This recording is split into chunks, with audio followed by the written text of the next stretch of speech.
Hello, friends, and welcome back to another episode of Real Talks, where every movie I talk about, new or old, ignites a conversation.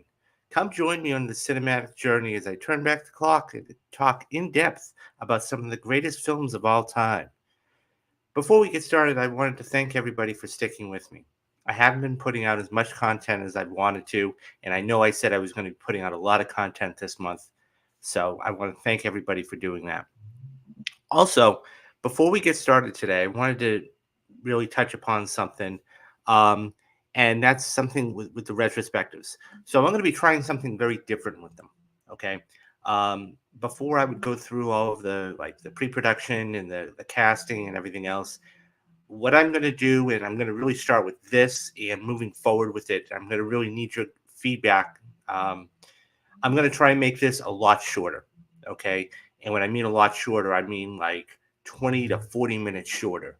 Um, so my goal, and this is going to be the first real one we're going to start with, try and do this, is anywhere between 20 to 5 to 30 minutes.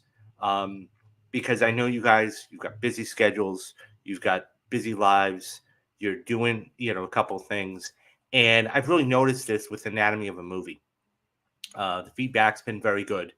Um, and the 8 to 10 minutes that I have been trying to make these at has been working really, really well. So, uh, one of my members that has just been with me from the very beginning, I want to thank Dadpool. He says, "Hey Dave, 42 is one of my favorite sports films of all time." Rip Chadwick, thank you very much. And yes, Rip Chadwick. And I have a lot of stuff. So I don't want to give everything away, but I am going to be doing something very impressive, or trying to do something very impressive for March. And we're going to be calling it Marvel March. So I want to thank Deadpool very much for not only sticking with me, thank you very much for the super chat and becoming a member for 8 more months. He's been with me since the beginning. So when I make it, Deadpool, you're going to be right there with me. But I really wanted to touch upon that. It's going to be different retrospectives. Like I said, I'm going to try and do them 25 to 30 minutes, and I think that that's going to really be the time because you guys are busy. I know that. So, anyways, all that being said, let's get to what we're going to do today. So, as we're wrapping up Black History Month, we're almost at the end of the month. And I've done a couple of movies. I've done Black Panther and I've done a couple others. This is one that is just, he, as a person, we should all strive to be like. Okay. And I'm talking about Jackie Robinson. Jackie Robinson not only broke barriers, and he changed the world, is what he did. He changed the world. And this kind of film had been long overdue. And so 42. So that was the number of Jackie Robinson Moore. And what I want to do is really go through, and I want to go through the film. And then what I'm going to do as the retrospective, so to speak. Okay, I'm going to give you guys the intro. And then I'm going to give you guys what I really liked about the film, what I really didn't care for the film, and in this case, legacy. Where has it gone? And how has it been? So let's jump right into this. So this was released, I can't even believe I'm going to say this, 11 years ago. It was 11 years ago this movie was released almost. April 12th, 2013. It released to $27.4 million, eventually going on to gross 97. You would have thought a Jackie Robinson movie would have done better, but nonetheless, it did go on to make a lot of home video sales. So it made another $34 million in home video sales. So it made about $125 million, which is fabulous. Okay. This was written and directed. So one of the great films out there, okay, and one of the several great films out there is LA Confidential, Mystic River, and of course the movie Legend starring Tom Hardy as he plays the Cray brothers gangster movie. He played both Reginald and his brother. So this was written and directed by the same guy who did that. Now, he has an Academy Award, of course, in 1997. He ended up winning the Academy Award for LA Confidential. Mystic River, fabulous movie. Set in Boston, yay. Uh, but seriously, that cast was stacked. Kevin Bacon, Sean Penn, that was just an amazing movie. And Legend was very good as well. So um, it had a budget, which was really interesting. It had a budget anywhere between 31 to 40. I mean, nobody really knows, but let's say 30 to 40 million dollars. And so it wasn't going to be a huge moneymaker. And it never was going to be. This was never going to blow the doors off anything. Okay. But this was going to really generate some buzz. So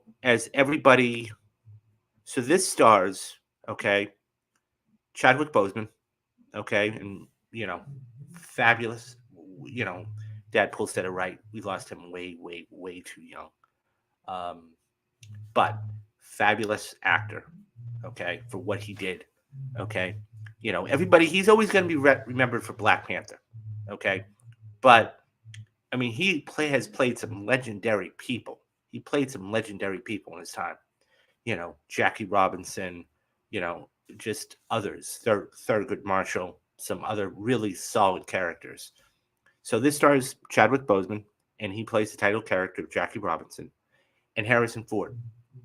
Now, this is a little offbeat for Harrison Ford. I mean, everybody knows him from Indiana Jones and Han Solo and, all of these other franchises.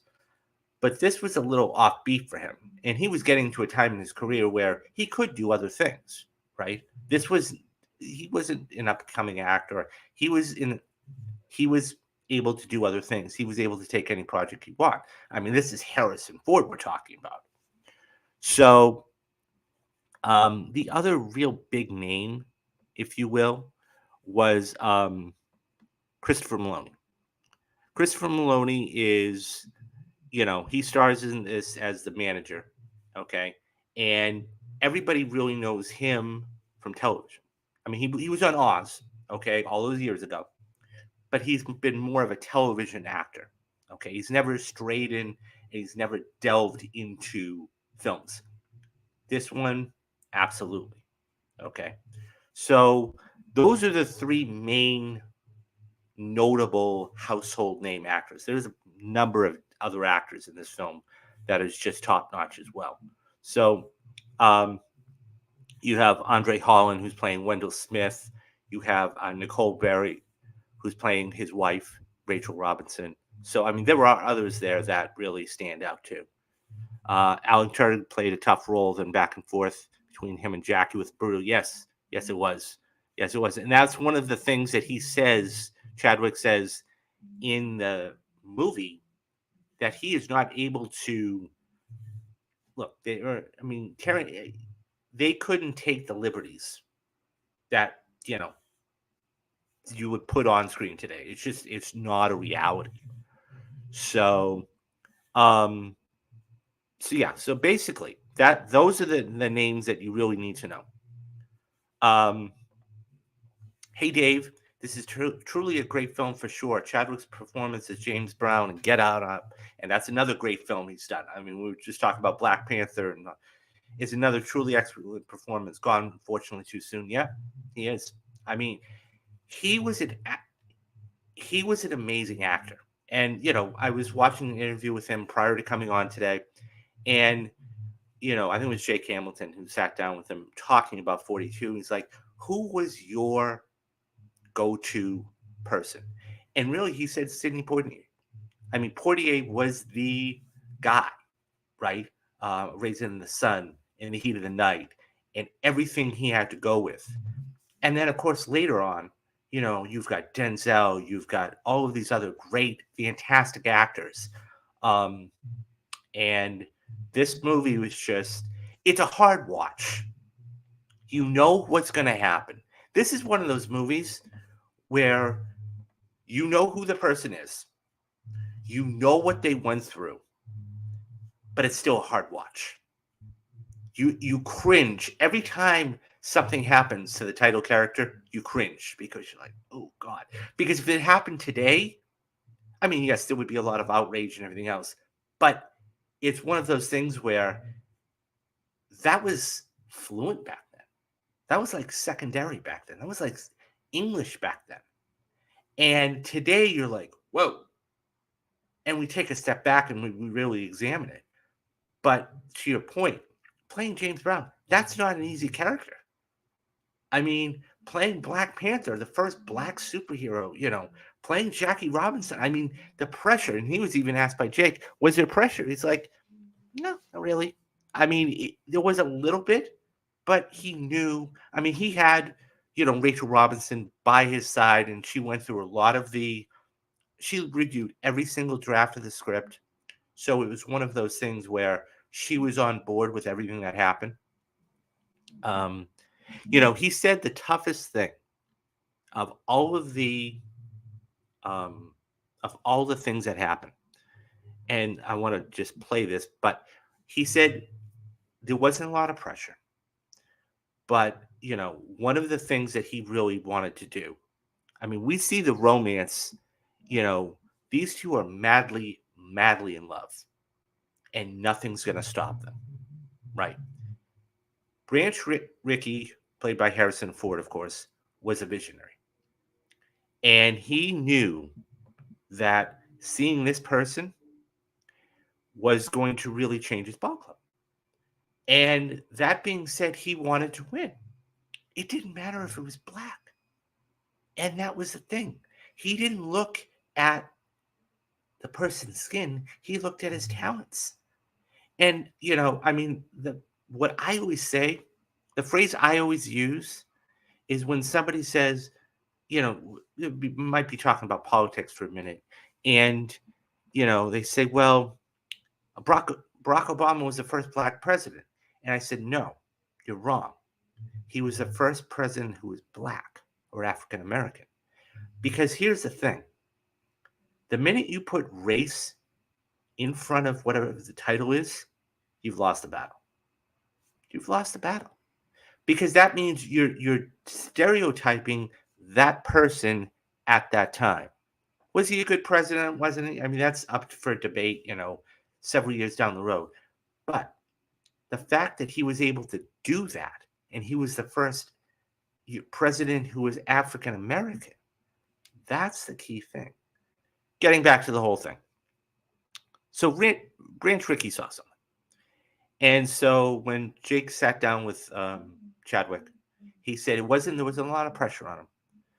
But there was one scene in which he really had trouble with. And that was this. The hardest part for me is the scene in the tunnel where he breaks down. I asked Rachel Robinson, did he ever break down? Did he ever lose it? And she basically said she never saw it because he didn't bring that into their space. They had a cherished space, and it tells you a lot about their relationship that they made sure that they sort of supported each other and stayed strong for each other. So he would, go hit golf balls or have different activities that he would go do. And that's pretty amazing.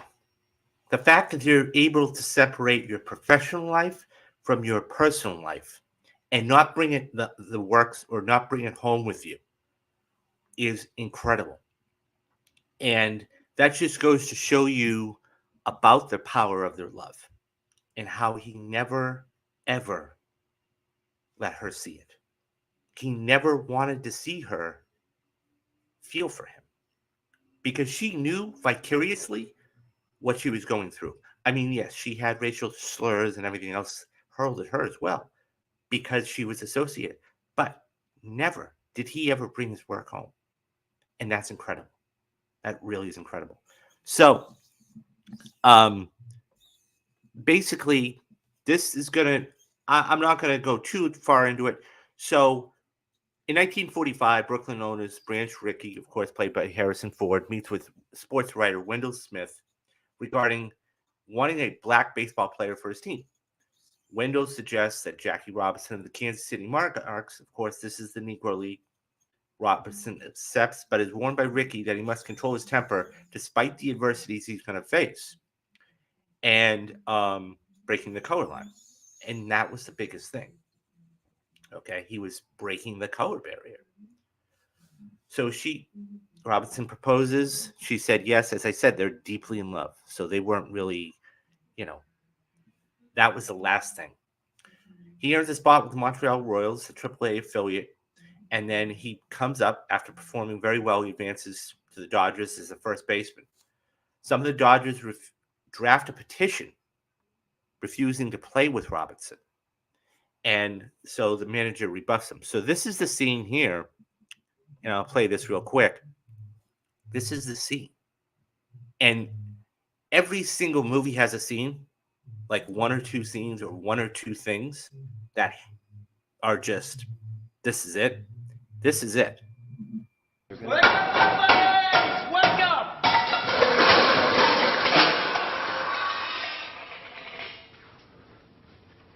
I don't care if he is yellow or black or has stripes like a zebra.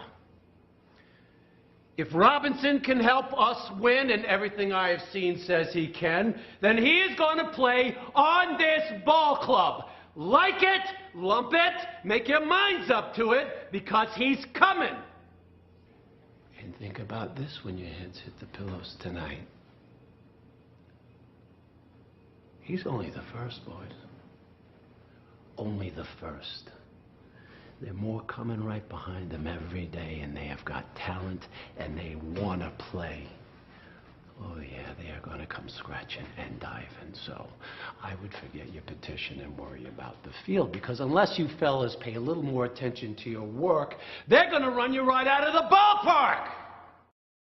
Luckily, there were people back then that were level-headed, that saw eye to eye. Now, one of the pictures and the scenes I'm not going to show you is Leo and Branch having lunch, talking about this, and bringing this idea up to the manager, and he was on board. Of course, he's getting paid by the owner, so of course. But at the same time, he's like, look, do whatever you have to win. Because we all know sports is a very competitive business and everything else. So anything to try and get an edge, and that's what you do. So, he shuns that, as you could see, and be like, look, this isn't going to happen. If he can help us win right now, he's going to help us win. However, the manager is suspended by the commissioner, Happy Chancellor, due to off-field activities, we'll call them. And Robinson and Rachel have the first child. So this is where it starts to get really dicey, for lack of a better word. So in a game with the Phillies, okay, Ben Chapman basically taunts him, okay? And so, he basically, with encouragement from Ricky, he helps, score the winning run. And when Chapman's behavior toward Robinson generates negative press, the GM requires him to pose with him in Life magazine. Later, Pee Wee Reese comes to understand what kind of pressure he's really under at that point. And that's one of the most iconic scenes in not only sports. I mean, we talk about iconic things, but having the fact that, you have one of your ball players who is now going to accept you for who you are and not what color of skin you are. And he's, that what you're not hearing here is he's getting booed vigorously. And they wanted to throw stuff at him because of this. And that was Pee Wee Reese at the time was one of the most incredible ball players of his generation. And to have him stand in solidarity with Robinson right there was amazing. Once that happened, and he was really the leader of the team, everybody else came on board. And they said, look, the clip there and the audio, he said, like, look, maybe we'll help, this is after he's let him win several games. He's like, look, maybe we'll all wear 42 tomorrow. The script was decent. It wasn't Academy Award winning, but it was decent. Subsequently, there's other things. For example, one of the St. Louis Cardinals players spikes Robinson in the back. The Dodgers want revenge, but calm him instead and, winning the game. He goes to, one of the pitchers who hit him in the head earlier, and he wins the pennant. It's basically to say, okay, You're going to do this? Fine. I'm going to do this back. And then, a series of texts in the epilogue shows that Robinson and his teammates and future involvements as well. So, I mean, that's the whole movie itself. As he said, he faced incredible pressures by the press. I mean, one of the press members asked him, "What if he throws at your head?" He's like, "I'm just going to duck." So essentially, he used nonviolence as a weapon against everybody else that wanted to hate him, because not because he was talented, because there were plenty of other talented players in the Dodgers, but because of his skin color. And I think that really goes to show you something. And it was just incredible to see how he was able to not. I mean, you saw the clip where he was slamming things, and you could tell he wanted to fight back. And Ricky at one point he said, "Look, you don't fight back with words. You fight back on the field. So when you hit a home run against this guy, it's basically putting up the middle finger against him. Okay, fine. You want to do this? Boom. I'm going to hit a home run." And he just jogs around the bases, and what are they going to do? Right?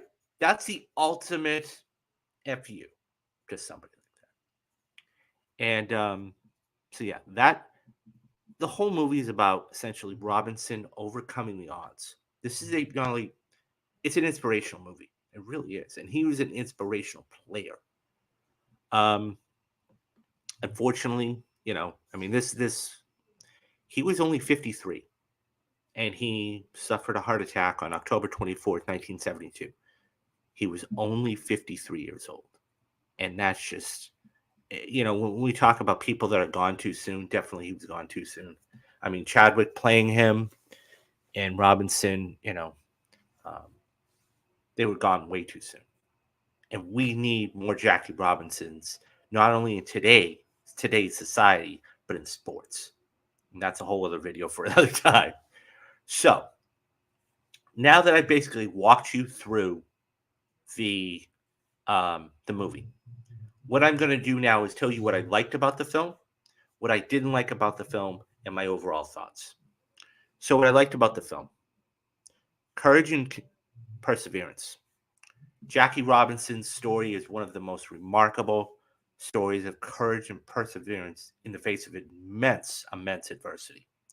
Despite facing threats of racism, hostility, and death threats, Robinson remained determined and didn't deter to succeed and pave the way for future generations of African American athletes.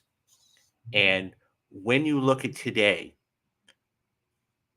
sports in itself owes Jackie Robinson a huge thank you. And like, Leo said at the end of that clip, they're coming. He's just the first one, guys. They're coming. So you better be prepared. Leadership and integrity. 42 underscores Robinson's leadership qualities and unwavering commitment to integrity. He endured racial slurs and discriminations with dignity and grace while maintaining his focus on the performance of the field. We have seen this even in today's society and today's game, where we have these fans that are belligerent, racist, everything else. And these athletes, they want to. I mean, they it's more of a visceral type of thing. I mean, anybody who's a sports fan about 30 years ago remembers the whole Ron Artest, when he climbed in the seats, completely different thing, but it's still, Russell Westbrook, he's had racial slurs thrown at him, civil rights and social justice. This film really portrays Robinson's journey as a pivotal moment in the civil rights movement. His breaking of the color barrier in Major League Baseball symbolizes a broader struggle for equality and social justice. And that's what it is. The number of athletes that we have today in all of sports that are able to play their respective sports because of Jackie Robinson is incredible. It's absolutely astounding. The power of sport in itself. The film celebrates the transformative power in sports and breaking down racial barriers and fostering social change. Baseball served as a platform for challenging prejudice and promoting inclusivity and diversity. And we're still seeing that today in other sports. Whether it's the pay gaps in, certain men's to women's sports or, you know, just everything in general. So we still have a long way to go. We still have a long way to go. But we've definitely have come a long way, but we still have a long way to go. There's a scene where, well, I'll get to it when we talk to the bat. So let's dive into the things I didn't care for, okay, about this film. The racial segregation. 42 delves into the deep-seated racial segregation prevalent in American society during the mid 20th century, especially in sports. It highlights the systematic barriers in discrimination between African American athletes like Jackie Robinson and like the number of racial slurs in this movie. Anybody who's seen the movie Django Unchained, Quentin Tarantino film, okay, with Christoph Waltz and others, it rivals the number of slurs that is going back and forth. And I'm not kidding about that. That is absolutely true. Because, like I said, it was prevalent back then. Having the N word come out of your mouth was like second nature. And that's what it was. It was prevalent. And like I said, this is a hard watch. It's an inspirational movie, but it's a hard watch. I've always said, personally speaking, adversity defines what kind of character you have. And that being said, okay, the more adversity you go through and you come out on the other side, the better your character. He had the best character in the world going through all of the adversity. There is a quite powerful scene at the end, which I was going to get to right now. There is a scene where there's a father and a Caucasian father and son sitting down, and Robinson is on the field. And this is after, Pee Wee's put his arm around him and everything else. And there's a scene where the father still isn't convinced, and he hurls a racial slur at Robinson. And if anybody's seen the film, they know what I'm talking about. And the kid is on the precipice. This is one of those things where, is the cycle going to continue? And it holds, there for a couple of minutes, and they talk. And then the kid says the N-word. And that's it. Does the cycle of violence and segregation and everything else is going to continue with his son? Because he's learning from his father. Right? The biggest thing about this film is the racial segregation. And we don't have athletes today like Jackie Robinson, like a Muhammad Ali. Yes, we have powerful athletes, LeBron James and everything else, but and they're multi-million, nearly billionaires. But the thing is that at the same time, that they're not out there. Like LeBron isn't out there during the offseason promoting all of these different causes. He'll give money to charity and everything else, but he's not out there vigorously, marching somewhere, okay, or doing something. Because today it's a business. He's a businessman, essentially. And the thing is that he can't hurt his business. Whereas 50 years ago, back in Robinson's time, there was, it wasn't about that. It was about just playing the sport of baseball or playing the sport of basketball. Now it's a business today, both on the owner's side and the player's side. So that leads to the last thing. Okay, what has. Oh, she is an activist. I did not know that. Thank you for that, Yuki. I was not. I was not aware of that. Thank you for that. That's good to know. That is very good to know. So that leads us into the final aspect of this whole thing: legacy.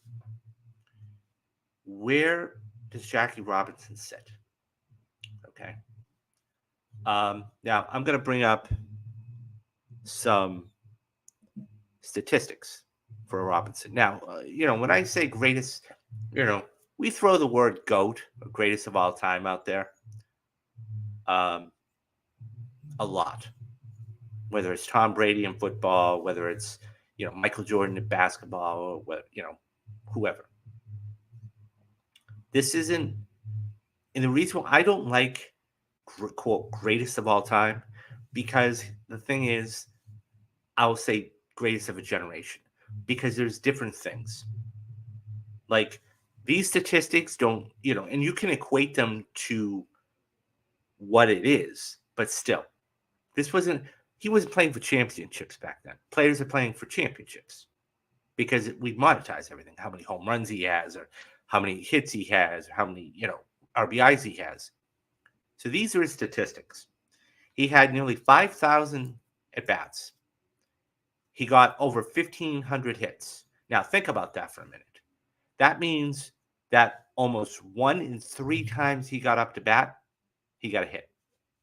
1 in 3 times. Okay? Of those 5,000, he threw 756 walks. So that tells you of his pace. So you're talking about almost 1 in every 5 times, okay, almost 20% of the time, he got a walk. Okay? That's incredible. The ratio, I mean, I think it's about like 16 or 17%, but 17% of his at bats were walks. Okay. 972 runs. That's incredible. Okay. 55 triples, which means he could absolutely fly. Okay. And, we talk about it today, home runs. He only hit 141 home runs, but he wasn't about, once again, this isn't about home runs. Girls dig the long ball. Well, no, this wasn't about the long ball back then. This was about scoring runs. Okay. 200 stolen bases. That's incredible. That tells you he had a 313 batting average. That means 1 in every 3 times he got up to bat, he was going to get on base, whether it was by a walk or whether by a hit. His on-base percentage was 410. That's incredible. And his slugging percentage is almost 480. Unbelievable. Now, the reason I bring up these statistics is because, once again, you have to equate it. This wasn't about money or home runs or RBIs or today. This was about doing that. And not only, and so that's the thing, okay? Not only do we have all of this, okay, but what did he do for the game? Now, all the time we talk about players that, how do you want to be remembered? And that's basically, you want to leave the game in a better place than you started. So what he did, of course, was broke the color barrier. Without Jackie Robinson, we don't have the players we have today. We don't. We just don't. And that's incredible to even think about. There is a Jackie Robinson Day because of his because of what he did. So in his memoir, I Never Had Made It, which was published in the same month that he discussed the conflicting feelings he wrestled, on September 30th, 1947, when he was poised to become the first black player or African American player to play in the World Series. He said this. These are his words now.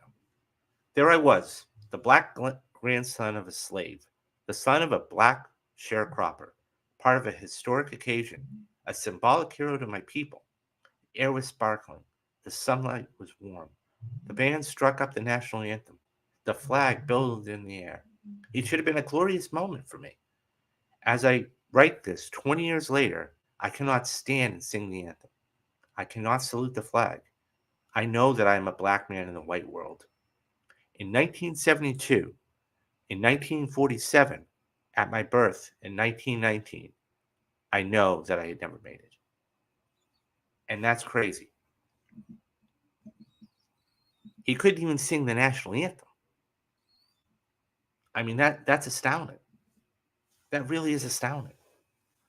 Um, but so what other things happened? Okay. One of the greatest closers of all time, and anybody who's a baseball fan knows him, Mario Rivera, okay, played his whole career with the New York Yankees. Was a rookie in 1996, all the way up until a couple years ago, like 4 or 5 years ago. I think he's in the Hall of Fame now. He wore number 42 for Jackie Robinson. He said that he was inspired by him. Rivera came from the Dominican Republic, and he was inspired by him. And he wanted to show his admiration by wearing number 42. Mo Vaughn, who was a player for the Boston Red Sox, also wore number 42. Now, there have been plenty and a lot of players to wear number 42 over their career. But those two players wore it for their whole career. And they were fortunate because the number got retired. So with Jackie Robinson Day, we still have it today. Everybody wears number 42. That being said, no longer can you, if you're coming up in the majors today, you no longer can wear number 42. It is retired across every single baseball stadium in this country. But those two, especially Rivera, said he was very inspirational. So, I mean, Jackie Robinson is just one of those rare people that we talk about. Not only was he talented on the field, but he was talented off the field. Broke the color barrier. Was, socially and politically invested into everything that's happened. Because don't forget, guys, this is right in the middle of the civil rights movement. Having to deal with all this adversity and able to keep grounded because of the one person in his life, and that was Rachel. We should all be so fortunate. We should all be so fortunate. And, he was amazing. And this movie, guys, if you haven't seen the movie, absolutely. Like I said, there are tough portions of the film, okay? But if you want a movie to really give you a smile and uplift you, this is the movie. This is the movie. So, and sports, how they've changed today. So, yeah, that's 42. It was unbelievable. I love the movie. I just so well done. So well done on so many levels. So, anyways, guys. So, that's going to do it for 42. Couple of things on the horizon. Number one, we are going into March, which means that what I'm going to do is we're going to do Marvel March. I have a list off the top of my head of about 6 or 7 films that I want to talk to you guys about. One of them, you can actually go back. I'm going to redo one of the films. We just did Black Panther. Okay, we're not going to do that one, even though it's a near perfect movie. That being said, thank you very much for that, Dadpool. I appreciate that. So what we're going to do for March is I'm going to talk to you guys about a lot of great Marvel movies. I'm talking about Iron Man. I'm talking about Captain America Civil War. I'm talking about Captain America Winter Soldier, which, by the way, guys, and I'll put it here in the thing, if you want to go back, I think it's a perfect movie. I think it saved the MCU.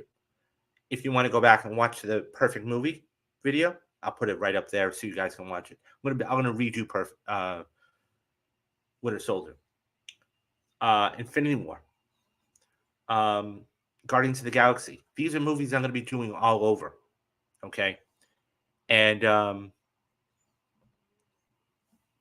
possibly First Avenger too. Yeah, Joe Jackson did a hell of a job with that. So yeah, I mean, maybe that will probably be Yuki. That will probably be in the second half of the month.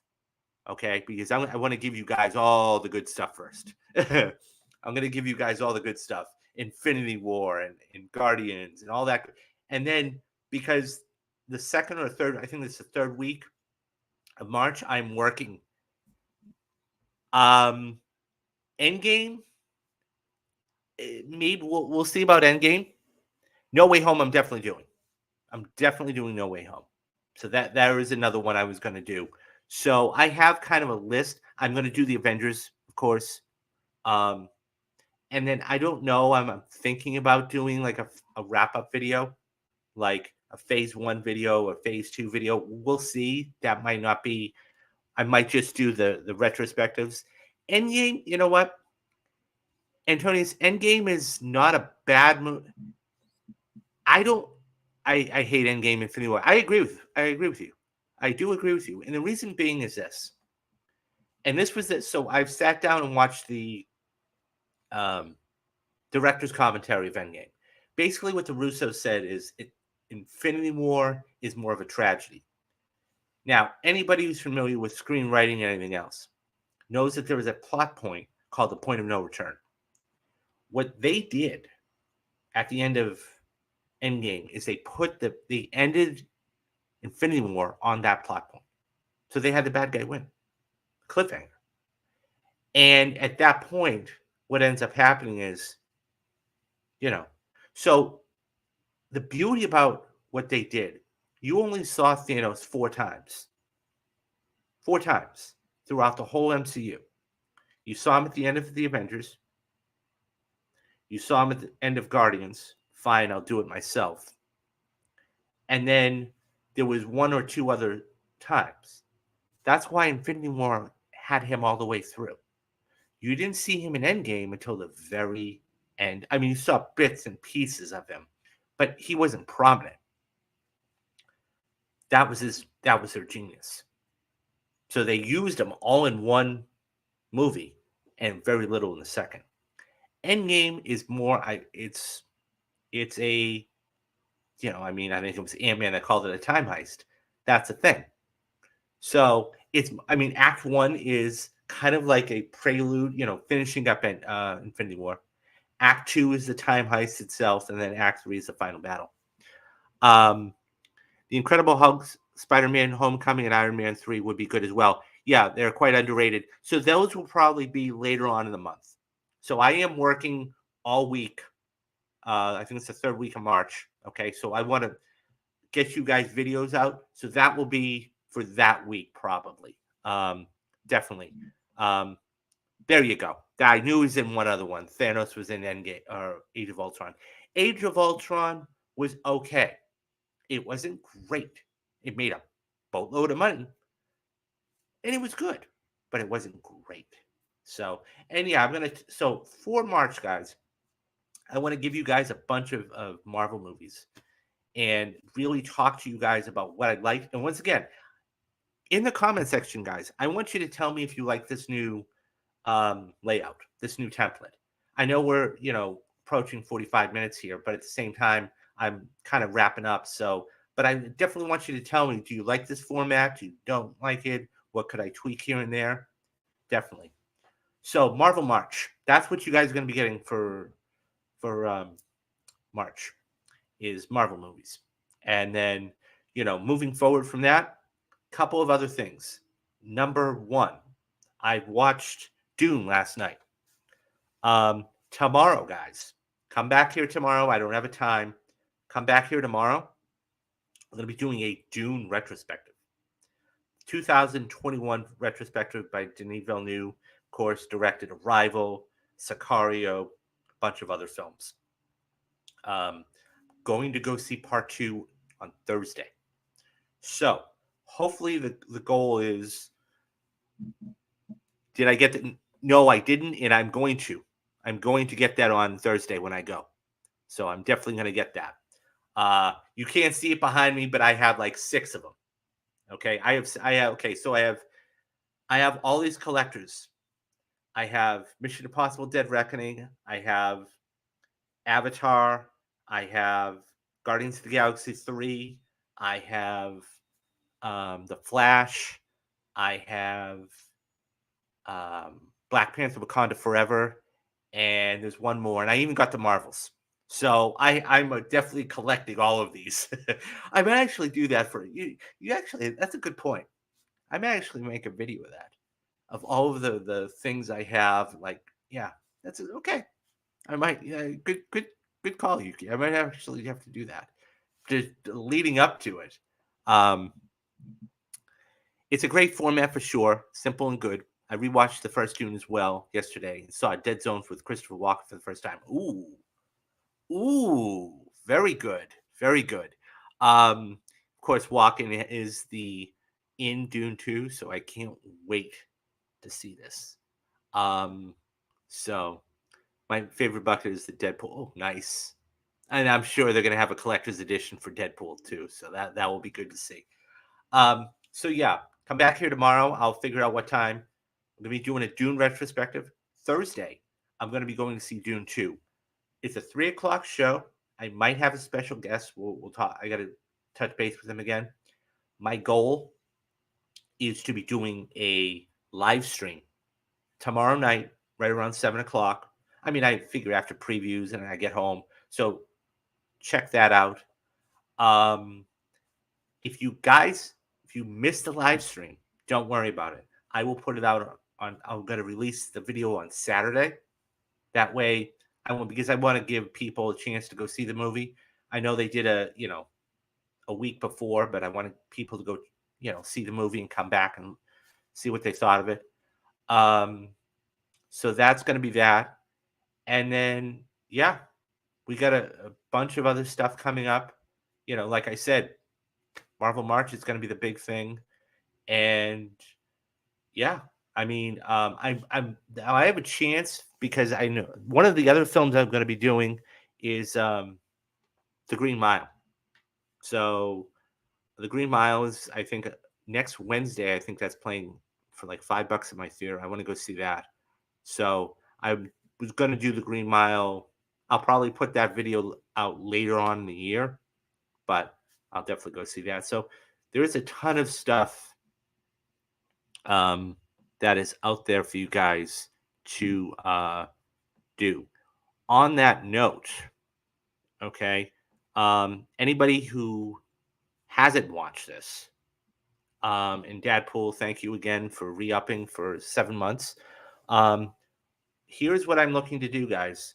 My goal is I'm on the road to 2000, hashtag on the road to 2000. But is memberships. My goal by the end of 2024 is to hit 2,000 subscribers, and I would like 15 to 20 paid memberships by the end of the year. Now, as you can see here, okay, and I'm going to bring this up full screen. It's absolutely free for you guys to join. I've made this extremely cheap for everybody because I know times are tough right now and everything else. I want to make it as extremely affordable as possible. So the first month is going to be free, and then after that, it's going to be $2.99 for the lowest and $10 for the highest. Now, it was a little tidbit. I don't know if people saw this today, but Netflix is raising the prices again. So that means since Netflix is raising their prices, you can't get all this content. I'm talking about the Perfect Movie series. I'm talking about Anatomy of a Movie. I'm talking about the retrospectives. I'm talking about interviews, all of this stuff. And guys, there's no paywall. I'm not putting this stuff behind paywalls. You guys are getting this content absolutely free. And all you have to do is hit that like and subscribe button. That's it. There's no paywalls. So the only thing I would ask for you guys in advance, okay, if you can, okay, is become a member. What it does is it helps me out. Okay. Also, what it does is I want to put all of this money back into the channel. So you guys get bigger and better things. Okay. A new opening like we had for, you'll see at the end of the show and things like that. That's what I'm looking for. I'm looking to make this a full-time gig, but I need your help to do it. So that's going to be, and like I said, $10 a month. Netflix is just raising the prices. You can't beat this. Anyways, so that is going to do it for today. Like I said, come back here tomorrow for Dune, the retrospective, and we got a ton of stuff coming up in the future. So, as I said, so do the 3 things that you always have to do every single day. There's 3 things: be safe, be careful, and have a great rest of the day. I am David Steele, and you have been watching Real Talks. Bye-bye, guys.